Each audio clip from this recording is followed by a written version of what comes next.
Good afternoon, everyone. I'm Barbara Ham-Lee.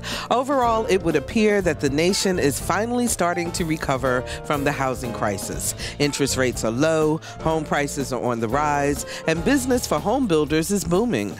But the news is not good on all fronts. In fact, the news for some African Americans and other minorities is pretty bleak, with foreclosures of subprime mortgages on the rise and homeowners upside down in equity. Up next on Another View, housing disparity and discrimination in Virginia, and what we can do about it, right after this news from NPR.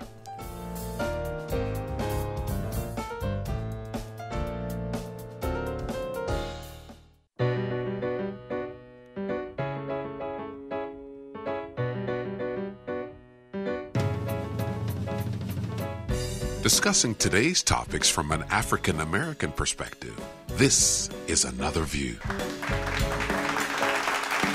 Good afternoon, everyone, and welcome to Another View. I'm Barbara Ham-Lee. I apologize for my nasally sound today, but I am fighting a cold, apparently, so hopefully we'll get through the hour without coughing too badly. The housing market is recovering. If you just listened to the broadcast, the newscast prior to our coming on the air, you just heard a stat that 923,000 new homes and apartments from last month, showing growth in terms of building and the housing market. Unfortunately, for many African Americans who dove in just before the bubble burst, the struggle continues. Many are still fighting to keep their homes, and the numbers show that billions of dollars will be lost in foreclosures before things get better. And the situation isn't much better for those who are looking to buy. If you are a minority, particularly an African American, you are twice as likely as your white counterparts to be turned down for a home loan. We're talking about disparities and discrimination in housing with our guest, Heather Crislip, the president and CEO of Housing Opportunities Made Equal, or HOME. And if you're streaming us live on anotherviewradio.org and you don't see Heather, it is because she is live in our Williamsburg bureau. Heather, welcome to the show. Thank you, and thanks for the opportunity. Oh, absolutely. We're very happy to have you join us to talk about this, because the housing market is so critical to every other aspect of our lives in terms of transportation and jobs, and I know that that's one of your passions in terms of making that connection.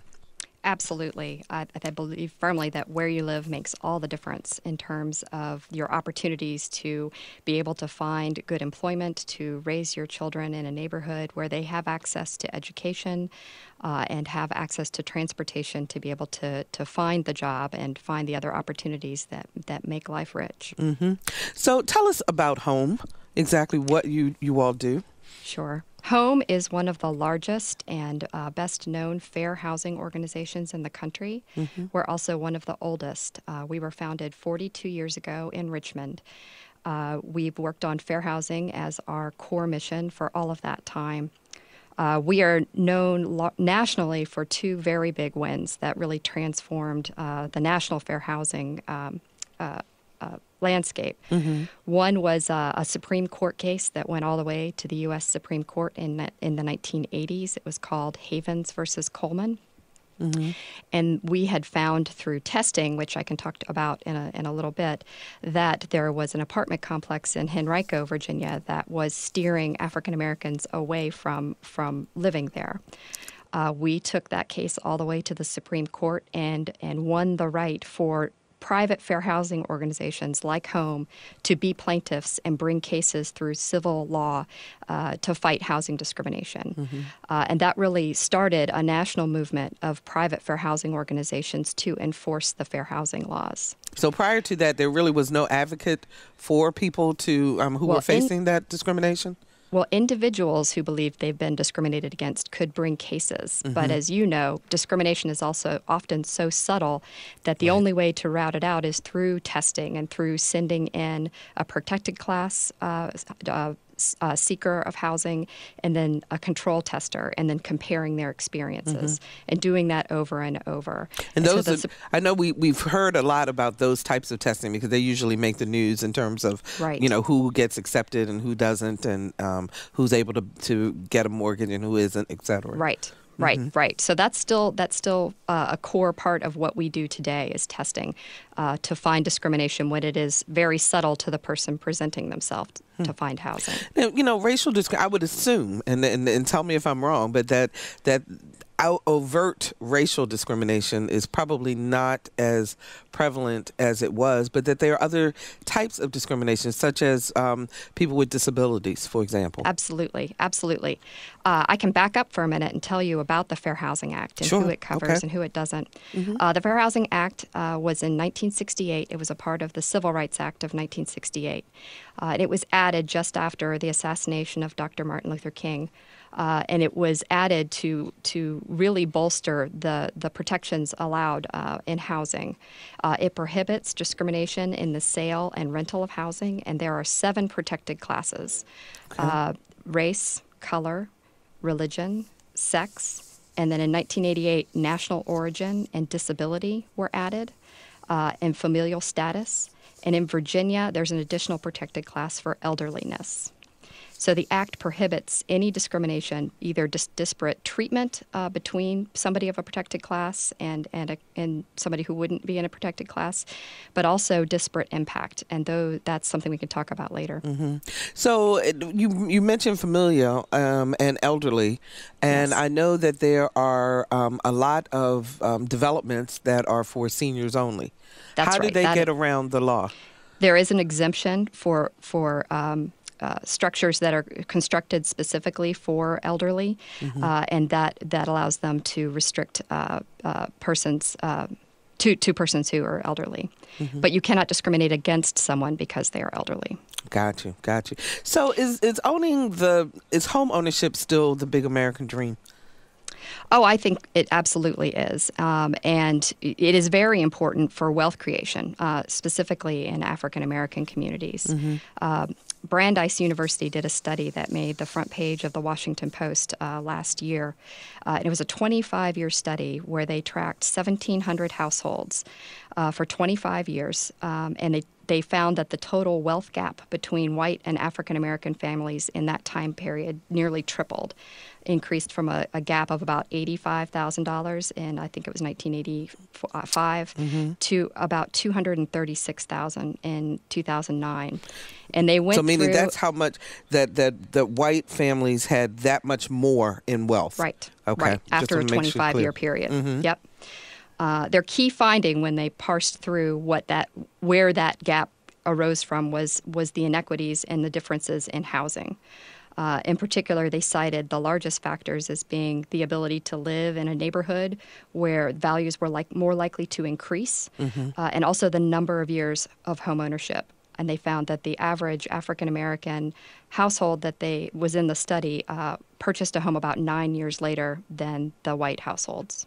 And is that because of the lack of ability to be able to get the credit, discriminatory practices? What are some of the reasons why? There are lots of reasons. I think there's probably less likely to have the knowledge that buying a home earlier makes a big difference because it allows the equity to pile up over the years.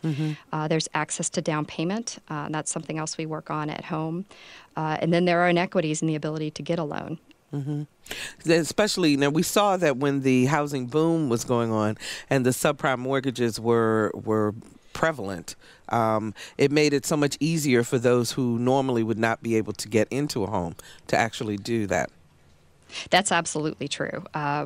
There was a big push, and there have been some large lawsuits settled for banks and other offers of credit to target African American communities with subprime loans and other inferior products. So, with all the attention on subprime loans, have they been eliminated, or are there now new instruments that kind of equal what that subprime loan was?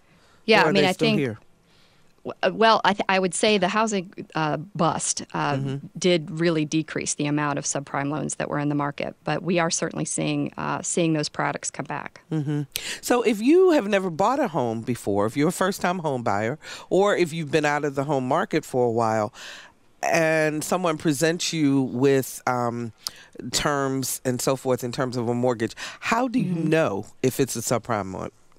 Well, it's always a good idea to have an expert or somebody outside of the transaction take a look. When we work with first-time home buyers, we have a housing counselor that helps folks, identify a budget and back into that. So not take the bank's word for the amount that you could afford, but really look at your own budget and take time to back into that number. And then we also have counselors that work with reviewing the loan product to make sure that it's a sustainable one for the family. So but are there certain numbers or something that should really set a bell off in your head to say, I don't know about this? What is the too good to be true line? Well, if there is? Any interest rate that is going to be variable and isn't going to that could change with time certainly is a bell that goes off. And then just looking at affordability and making sure that the gold standard. Have your housing cost about 30% of your monthly income, and we see certainly in the Hampton Roads area and others that where that is inched up a lot, and that can just put a really big burden on families and make it so that they can't weather that first crisis, and that the home isn't able to be sustained. And in fact, in terms of access in Hampton Roads, what did you all find is the amount people are paying for their house in terms of the percentage of their income? I think it was about 36%. And it should be 30, roughly? Yes, I'm sorry, here I found it. 36%. So, and that's for people who own a home. Is that also for people who rent? Do they normally use about 36% of their income? The housing cost burden is eating about 46% for the average homeowner. And for the renter, it's about 35%. So there's a larger burden being eaten up in the Virginia Beach metropolitan statistical area. Homeowners are using about 46% of their income for home ownership. Wow. So that doesn't leave a lot for everything else that has to go along with that. That's right. With that homeowner. 440-2665 or 1-800-940-2240 are the numbers to call. We're talking about disparities in home buying and in renting and in home ownership in Hampton Roads and also throughout the country. 440-2665 or 1-800-940-2240. Have you faced any type of discrimination in trying to get a home or to rent a home? Call us, give us your story, tell us about it. 440-2665 or 1-800-940-2240. So let's talk about what the consequences are of foreclosures in neighborhoods. What happens to a neighborhood, Heather? I mean, it can be devastating to a neighborhood. If the properties after foreclosure aren't maintained correctly, that has a big impact on the neighbors on either side and in the neighborhood generally. When a home is foreclosed and sold at a much lower rate, that brings down the comparables in that neighborhood, making everybody's investment less. And just vacant properties, often unsecured, can be a real blight on a neighborhood and can have really devastating impacts. And then for the individual who faces foreclosure, what happens to them? Well, obviously they have to enter the rental market, and that can be daunting and difficult. They lose the equity that accumulated in their home, so it has a very large impact on their individual wealth. And it's just an extremely trying circumstance emotionally for people to go through. Home works with people across the state who are facing foreclosure. We've seen our caseload, as you might imagine, in 2008, 2009, we went up to about 800 foreclosures a year that we were working with statewide. We're back down to probably between 300 and 400 a year, which is still much higher than the number of people we were helping before the crisis. we have about a 85% success rate of helping people avoid foreclosure if they've come through and worked with a counselor in our organization. That can be loan modification. We have counselors who are very familiar with the process and are able to negotiate with the bank and help people come to different terms, especially if they if it's been a job loss and they are back on their feet, and we just need to renegotiate the terms so that they can maintain the home. We also will help with short sales or just sales of the property to avoid a foreclosure from occurring. So if someone finds themselves behind, I mean, if you're a month behind in your mortgage, is that a time when you ought to be thinking about going to get some type of counseling or getting some help? What's the threshold? I mean, the earlier the better. The earlier people come to us, the earlier we can start working with the bank.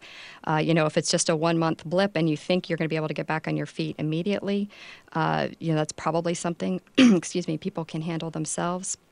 But if you're more than 2 months behind, you really should call us and let us help work through with the bank. And is that the biggest problem that people do, is that they become so afraid they wait? Yes. I mean, obviously, it's a difficult situation to face, and people often let it go too long. But the earlier you can get help, the better our chances are of being able to come to a good agreement for you. Is that the adage that the bank really doesn't want your house? Is that true? I don't know. I think it kind of depends on the bank. And banks did forbear on foreclosures for a while, but I think their individual responses are all over the map. So our counselors are used to working with all of the banks, so that they're going to be the best resource for you to help you figure out what the best strategy is. And I know you don't actually do counseling, but I'm just trying to get a sense for people out there who may be facing this or wondering what the process is like. Once they call you, can you kind of give us a sense of what happens? Sure. Our foreclosure counselors would get as many documents from you as they could about the loan, about its terms. They would then sit down with you and talk through your situation. They'll do a budget also, so they have a good picture of what is affordable for you, and then they can give you real candid advice about what the best plan is for dealing with your situation, whether it's to try to sell the home or whether, negotiating a short sale or a loan modification is the best strategy. And if it's a short sale, that means that you sell the house for less than you owe? Is that? That's right. And then it's a negotiation with the bank about how much less that we can sell the property for. Okay. And loan modification means that they change the terms of your loan. Exactly. Change the terms or a new loan with different terms. Okay. One stat that I saw in all the information that I was reading, this whole idea in Hampton Roads, African Americans are denied a loan approximately twice as frequently compared to their white counterparts. Hispanic borrowers are denied 1.5 times more frequently, and Asian borrowers denied 1.3 times more frequently. What's that about? Well, there are obviously a lot of reasons that go into why a loan is denied or not denied, but I think those statistics speak for themselves that there's a lot of disparate treatment going on. I can also talk a little bit about the percentage of home loans being issued in the Hampton area to African Americans versus whites.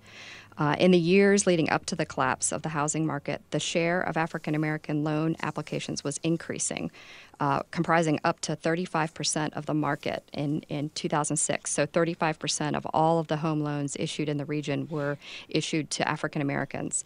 That compares to the Hampton region's overall percentage of African Americans is about 31%. And that's all of Hampton Roads. That's all of Hampton Roads. That's looking at the whole region.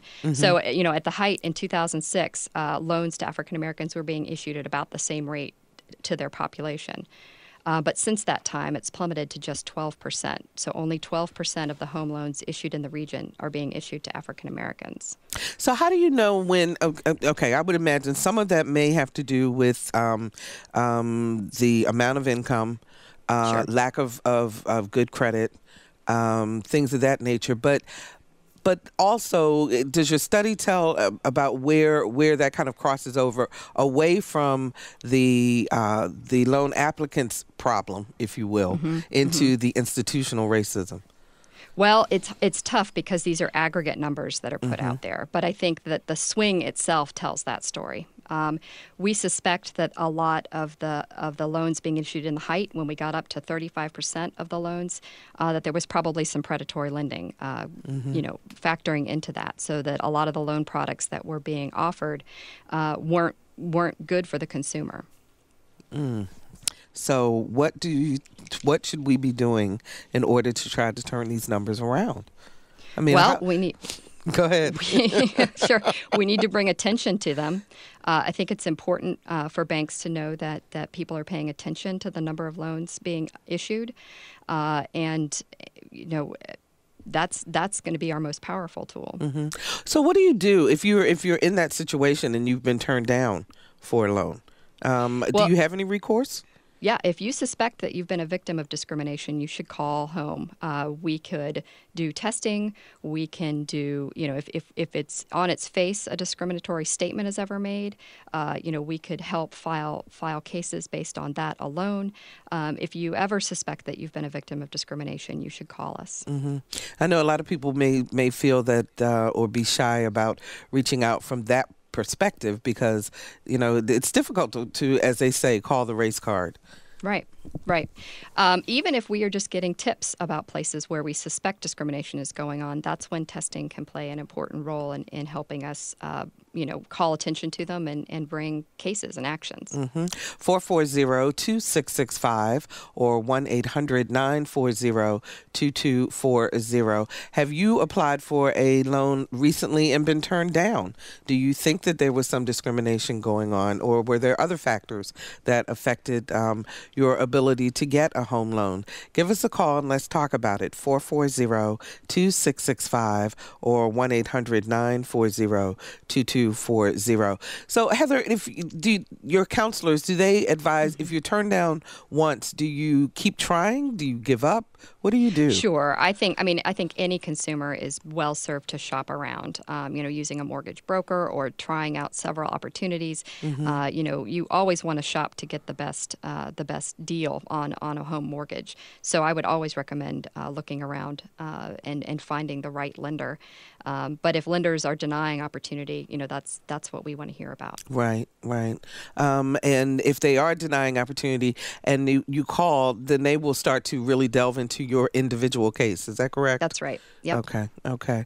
440-2665 or 1-800-940-2240. We want to have you share your story and tell us what your experience has been in buying a home. We're also going to talk about the rental side in just a moment, because I know that that's also an area where there have been instances of housing discrimination, and home has been very active in making sure that those things are changing. Are you working at the General Assembly this year, Heather? Are there some things coming up? Absolutely. We have a very big presence at the General Assembly. We work hard with the Virginia Housing Coalition on a variety of issues. This year we have three that are top three priorities. The first is to prohibit housing discrimination based on whether the source of income, where someone gets their money to pay their rent. This most impacts folks that have housing choice vouchers and also folks who have Social Security payments. So we would like to add to the Virginia Fair Housing Act protection by source of income so that landlords can't say no vouchers, which if you go through Crislip you'll see all day long that really limits choice and limits opportunities for people who have a voucher. And the creation of the Housing Choice Voucher Program was to let people have choice when they have and to deconcentrate subsidy. Poverty. Absolutely. That's the idea behind it, correct? That's absolutely. The second priority is similar in adding protection for the LGBT community under the Fair Housing Act. President Obama issued an executive order that prohibited discrimination against the LGBT community for any federal housing. So housing choice vouchers, FHA loans, there is protection there, but we would like Virginia to add that to the Virginia Fair Housing Act. Okay. We had a caller who did not want to go on the air, but they wanted to know when we were talking about the percentage of income that people are using for their housing, and we said the 30% was a good rule of thumb for a homeowner. What exactly did that encompass? That's 30% of your gross income. Right, but that pays for, you're talking about paying in terms of paying your mortgage and your insurance. Right. That's right. So that's the answer to that question. That's the 30%. Right. And taxes. And taxes. Mortgage, taxes, and insurance. That's right. That's right. But obviously, there's a lot of variation in there. If you have other debt that takes up, more of your income, then you need to consider that as well. 440-2665 or 1-800-940-2240. We're talking about housing disparity and discrimination in Virginia and the help that housing opportunities made equal can provide to help you. If you are struggling with buying a home, or if you've had some instances in terms of renting a home that you're concerned about, we'd love to hear from you. 440-2665, 1-800-940-2240. Our guest is Heather Crislip. She is the CEO and president of Home. And Stephen joins us from Norfolk. Hi, Stephen. You're on the air. Yes, ma'am. I hear what you're saying about the different categories where this disparity happens. But the one thing that I haven't heard yet is the disparity between age, young people not being able to secure loans as well. And I wonder what your guest has to say about that. Okay, and you want to give us? Do you have a particular story? Is there an age range that you're talking about? Well, young people who are trying to secure loans, and I'd imagine it's similar to what you were saying before about not having collateral, not having credit, but I understand that there's a racial element to this, but I think there's also a matter of folks' age and how much they have to bring to the table in order to secure a loan. Okay, let's let Heather respond. Heather? Sure. Yeah, there's a lot of talk nationwide about delaying, young folks delaying household creation is the technical term for it. And that is a big issue nationwide. And I hope it's one that folks building houses are building them smaller in ways that young people can access. I do have some specific numbers for Hampton Roads on the shift towards upper income borrowers, which I think is somewhat related. That in the new restrictive lending environment, the market share for upper income applicants has increased from 2007. It was 34% of the whole market were folks that were upper income to 48% in the most recent year for data. So that definitely shows that more of the loans, the percentage of the whole, are being issued to folks with upper income. As opposed to those with lower income. As opposed with lower income. And that also goes to your point about transportation and entry-level jobs and so forth, that there must be housing that can be good and safe and affordable for people who are not on that upper income level. Absolutely. I think we all need to be talking with our local planning folks and our municipal governments about being much more purposeful about where we develop affordable housing and making sure that they are either close to where the entry-level jobs are in a region, or that transportation is provided to make sure that people have access to both affordable housing and to entry-level jobs. That will really serve us all well in creating a more prosperous region. Okay, Stephen, does that answer your question? Okay, I think Stephen's gone. So let's see. Let's go to Karen in Richmond. Hi, Karen. You're on the air. How you doing? Okay, how are you? I'm fine, thank you. Good. I had a couple of questions. Okay. My Steve, I think, just asked about age as far as younger, but I have a question if you're older. Say if you're like 50 and you're trying to go to get a home for the first time, how does that have an impact on, trying to get a home loan?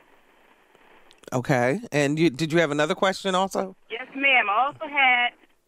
they say that you shouldn't make big purchases, like car purchases, before you go and apply for a loan. How does that and a student loan affect trying to apply for a home? And as well, what suggestions would she give for people trying to, I guess, increase their credit score before they go in? What should they do to try to increase their credit score before they try to go and obtain a home loan? Okay, we'll see if we can get those questions answered for you. So first, you wanted to know about if you're 50 and above. Sure. Go ahead, Heather. So the Fair Housing Act would prohibit discrimination against anyone seeking a home loan for the first time or renting based on their age. I don't have statistics about the ages of people who are getting loans in the region, but somebody who qualifies as elderly, which is, I think it's actually 55 and above, would be prohibited. Oh, that hurts. Discriminate. No, I'm sorry, I'm almost there. So they're definitely protected. And if you're a first-time homebuyer at that age, I would really, especially Karen, if you're from the Richmond region, because in Richmond we do offer a lot of first-time homebuyer help. And that would be, a client we would be very interested in helping. Okay. On the impact of other purchases, the amount of debt that you have goes into the considerations for a home loan and how much you can qualify for. So if you have, a car loan, if you have student loans, those all impact the amount that you're going to be able to qualify for and the amount that you can really afford to spend on a home. So if you can delay or not make those purchases, that certainly helps. You also want to make sure that you've been current on all of your obligations for a year. You want to make sure that you've closed down lines of credit, because even if you have a credit card with no balance on it, if it's got a $10,000 credit limit, that will count against you in a credit score, or in the amount, evaluating the amount that you can purchase. So making sure that cleaning up your credit consists of making sure you're current on everything, that you've been current for a while, and that you've reduced the credit lines that you have out there. Okay, Karen, I hope that helps. And Heather, give them the website for home so that Sure. And the phone number, so in case she wants to go get help. Yep. Our website has just tons of information and self-help packets on foreclosure and homeownership and fair housing. And it's home, HOME, of VA.org. So HOMEOFVA.org.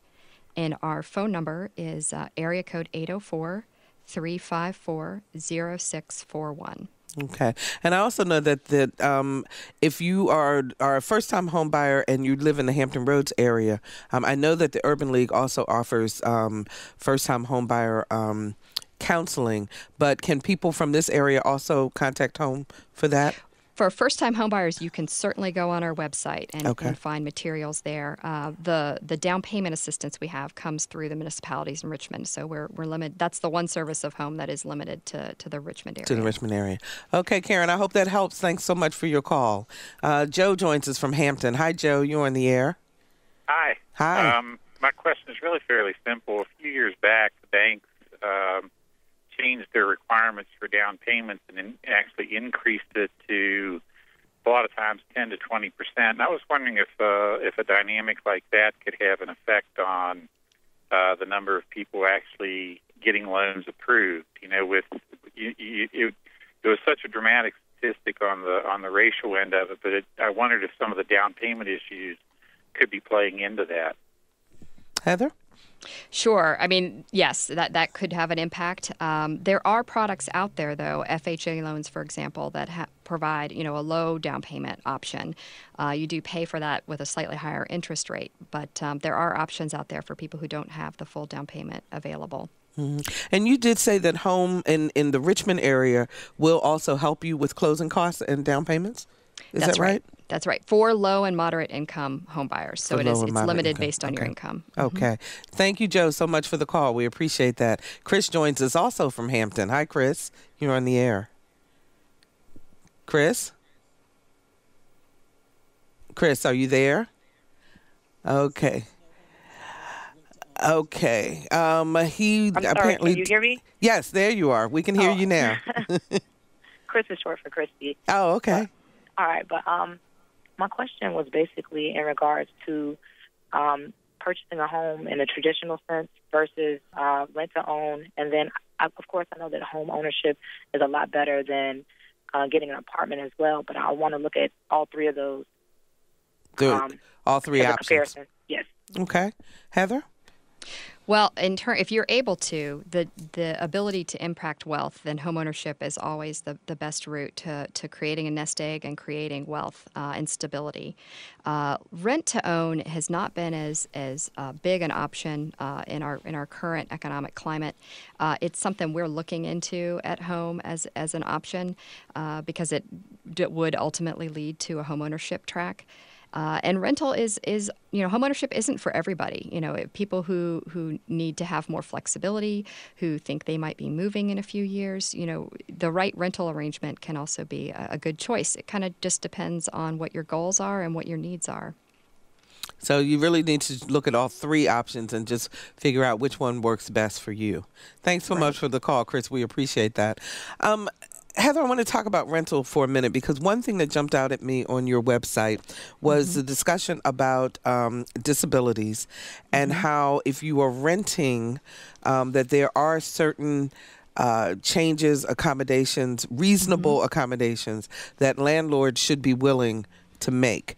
Can you tell us about what is considered a reasonable accommodation and how is that playing out in terms of people doing what they're supposed to do under the Fair Housing Act? On the Fair Housing Act. Nationally, most of the fair housing complaints filed, or the largest area, is in persons with disabilities.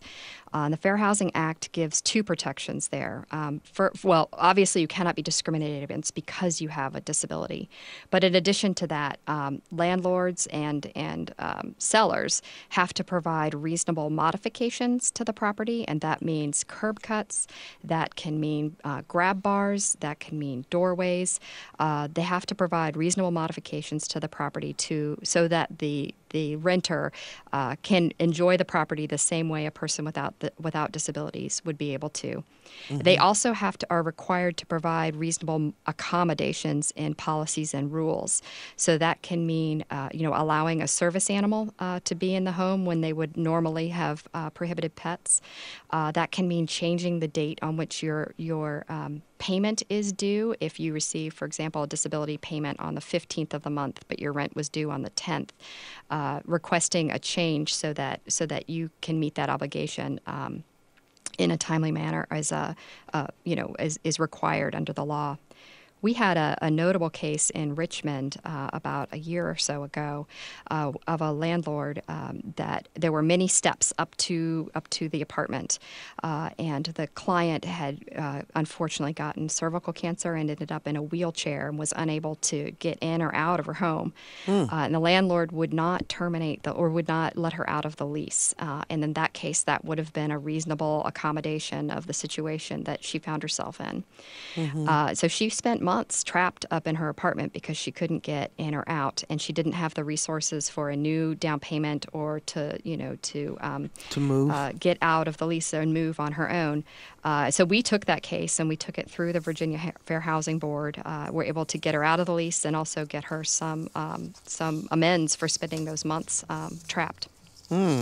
So if you're a landlord, then you really need to be paying attention to what is involved in terms of the Fair Housing Act. And I wonder, from a disability perspective, how do you prove that there is discrimination if someone turns you down? Yeah. You can't automatically assume that. You can't. Just like racial discrimination, if you're being turned down based on disability, it can be subtle. They can use rules as a shield. And if you suspect it, I think, your best recourse is to call us, and we'll see if it's a case that warrants testing so that we can tell if people are being treated differently based on how they present themselves. With disability, the bulk of those cases are people who are not allowing for modifications or accommodations. And there really is no way. If that's the other question. If you find that someone says, "Okay, no, I'm not going to do the modification, etc., and they are taken to court, do they normally make the changes, or do they just get out of the rental business? I think it obviously depends on the situation. Sure. I think by the time we bring a case, and we would most often bring cases like that to an administrative process at the Virginia Fair Housing Office. I think by the time we get there and file a complaint and go through conciliation, we're often able just to get the changes made. So for disability then, can you talk about what kind of test you would do if you decided to test the area to see what was going on? Well, a good and easy example is the example of service animals. So if we are calling a property manager and saying, I'd like to rent the property, I have the security deposit. Oh, and by the way, I have a service animal. Seeing how they're treated versus somebody who calls with a very similar story and circumstances who doesn't have a service animal. Are there things that you would tell renters just in general to be observant of or to be mindful of as they are looking for housing? Sure. We do a lot of training that we call superior tenant training, where we talk about not only your fair housing rights, but also your rights under the Landlord-Tenant Act. Those materials, I think, are available on our website for, what are your rights as a tenant. So, and I noticed that there was one, for example, when you were talking about law ads that are put in the paper, and if people say things such as single occupancy or adults only, that's illegal. Right. It is illegal. It is always illegal to advertise in a discriminatory manner. So when you go through Craigslist ads, for example, if they say no kids or they say single adult or they say, it can often be more subtle than that, but you'd be surprised on Craigslist how often those ads violate the Fair Housing Act. Oh, my goodness. So I thought, for example, could you say single woman looking for a single female roommate? Is that illegal? Well, that is illegal to advertise in that fashion. There is an exemption under the Fair Housing Act if it is your dwelling that you have the right to choose who lives with you, or if it's 4 units or less and you occupy one of them, you have choice about who lives there. That was a compromise made in 1968 under the Act, but the Act always prohibits advertising in a discriminatory fashion. So you have choice in who comes to live with you. You do not have the option of advertising in a discriminatory fashion. Why did you add elderliness to the Virginia law, and why is it not a part of the national law? I don't know the answer to that. It has been a part of the Virginia Fair Housing law for a long time, and I don't know why it's not a part of the federal law. That's really interesting. But that also means that you cannot indicate a preference for younger people, for example. Right. That's right. Are there advertising. In advertising. Are there other forms of discrimination under elderliness that people may not be aware of? It's interesting because it's often thought of as kind of the forgotten protected class. We don't get a great number of complaints for discrimination against elderliness. So do you think that's because a lot of elderly people own their own homes, so they're not out in the marketplace? That could be, or they either own or are in stable situations. And so they're not that might change contribute housing. to it. Right. Yeah. Right. Okay. So again, if you think that you've been a victim of discrimination, tell us again what we need to do. You need to call home, even if you suspect or have just leads for us where you believe that there is a landlord or insurance companies. I haven't had a chance to talk about that. Oh, go ahead. You should call us. I'll leave with that, and I'll give you the number again. It's 1-804-354-0641. or homeofvirginia.org. The other case that Home is known for nationwide, and it's ironic because it's the nationwide case, in the late 1990s, we had a lot of complaints about African Americans being unable to get homeowners insurance in African American neighborhoods in Richmond. That they were either not able to get it or they were being quoted really unreasonable rates. So we did a multi-year investigation where we took structures that were functionally equivalent, but one happened to be in a white neighborhood and one happened to be in an African-American neighborhood. And we went out and we tested it with several insurance companies where over and over we'd present properties that were, same age, same size, that for a homeowner's insurance purposes should be equivalent. And that testing data really pointed to huge inequities going on. We brought that case in federal court. Senator Tim Kaine was our attorney at the time. And we persevered. We went all the way up to the Virginia Supreme Court, and we won the largest fair housing case, a jury verdict ever awarded in a fair housing case. Wow. The jury, once we got into discovery, it was so clear that they had lists of zip codes and their racial composition, and then were clearly marking where they would and wouldn't offer insurance. It was a very clear redlining case. And the jury awarded a $100 million jury verdict against Nationwide Insurance because the behavior was so egregious. We settled later for much less than that, but part of that is an endowment that still supports our work today. So that helps. And now, in terms of insurance discrimination, because I really hadn't even thought about that part of it. Depending on where you live, you really need to look at your rates and make sure that you're in line with others in other neighborhoods. That case is really credited for changing how a homeowner's insurance is offered in the country, because it was a very clear signal that that was not going to be tolerated. And a couple of years later, that Nationwide as a company, they changed their CEO right after that case, and the new CEO said that wouldn't be tolerated, and they let us know a few years out that following the change in practices, that they had their most profitable years ever, and they attributed a lot of that to opening up to new markets. It just shows that discrimination has a terrible impact on our economy and not just on the individual. Not just on the individual. Absolutely. We had a Facebook question, and we got about a minute left. They want to know, is there a formula for selecting the type of home you can afford? I think, I would love the kind of home you would afford. Does that mean like homeownership versus? Yeah, I guess home ownership. I think so. Yeah. Well, homeownership isn't for everyone, but I think more people, especially more people in the African American neighborhoods, or African Americans should really think about whether it's a good option because of its wealth creating opportunities.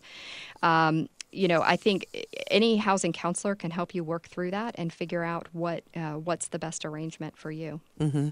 So you really need to go find someone who can help you walk through the process, especially if you've never done it before. Right. You know. Okay. Do you think that your work will at any time become unnecessary, Heather? Oh, I hope so. I hope so. But it has been 42 years. And I think discrimination, while it's not quite as blatant, the subtlety of it and the fact that the data still points that it's going on, I think that day is probably still a ways out. Okay. That's Heather Crislip. She is the president and CEO of Home Housing Opportunities Made Equal. Thank you so much for joining us today. We really appreciate it. Oh, thank you. All right. Take care. And we will be right back.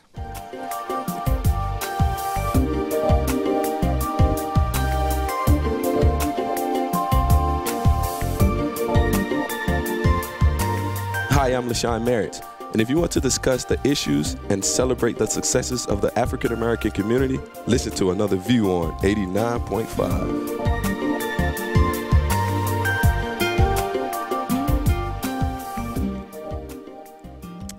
And welcome back. Hopefully you've got some good information about home ownership. For years, Black psychologists, educators, and parents have argued that something must be done about the disproportionate number of African American children being placed in special education programs. Some argue that there is a cultural mismatch between students and their teachers, and that cultural misunderstanding causes students to be placed in special ed when they do not belong.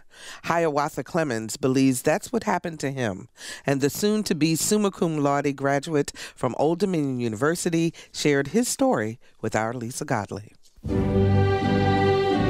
When Hiawatha Clemens graduates from Old Dominion University this spring, he will do so with a 3.9 GPA. That's pretty impressive by most standards, but what makes this accomplishment especially rare is that Hiawatha was placed in special education in the 6th grade and remained there throughout his high school career. I was labeled emotionally disturbed due to a series of outbursts in class and not performing as well as the other students academically. And for that, my 6th grade teacher, who really thought I had problems began to target me. Hiawatha says at that point, things went downhill. He gained the reputation of being hot-headed. Everybody knows that when you put the two words, special education, together, you're pretty much looked at as a few things: slow, dumb, stupid, and not equal to the general population in school. I didn't tolerate being talked to a certain way or looked at a certain way. In middle school, I got ISS, I would say, between 12 and 15 times. I got OSS a total of about 4 times. In spite of the fighting and being viewed as an outcast, Hiawatha says he thanks God that there were always people in his corner. His special education teacher never gave up on him, and his parents were always instilling confidence in him. He shared with us some of his mother's encouraging words. She would tell me, "You're not Hiawatha Clemens the dummy. You are not Hiawatha Clemens the fool. You are Hiawatha Clemens III, born February 14th, 1984. And you are somebody." While he continued in the special education program in high school, he was able to take some regular courses, which allowed him to graduate and earn a regular diploma. He immediately went into the military. I did 4 years in the Marine Corps, and the reason I chose that branch was because that's when my mission had started towards pretty much showing the whole world, watch this. This is what you all think of former special ed students. Well, just sit back. I'm going to show you how we can exceed expectations. He was deployed to Iraq on his 21st birthday and worked as a packaging specialist, gathering the belongings of soldiers who'd lost their lives and returning those items to their families.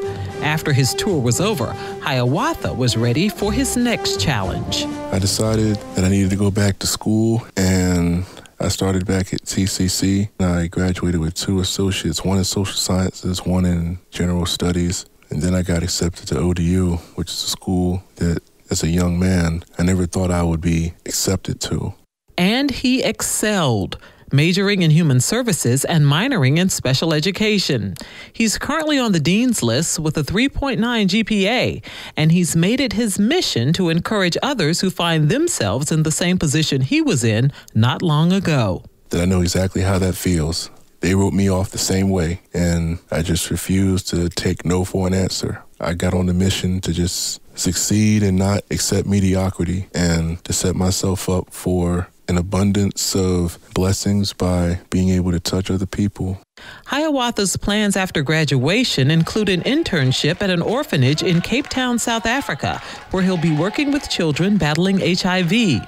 And when he returns to the U.S. in September, I will be going straight to grad school to work on being a school counselor. You can read more about Hiawatha Clemens and his amazing story in John Schlimm's book, The Blueprint on Activism, Brilliant Stories from People All Over the World. For Another View, I'm Lisa Godley.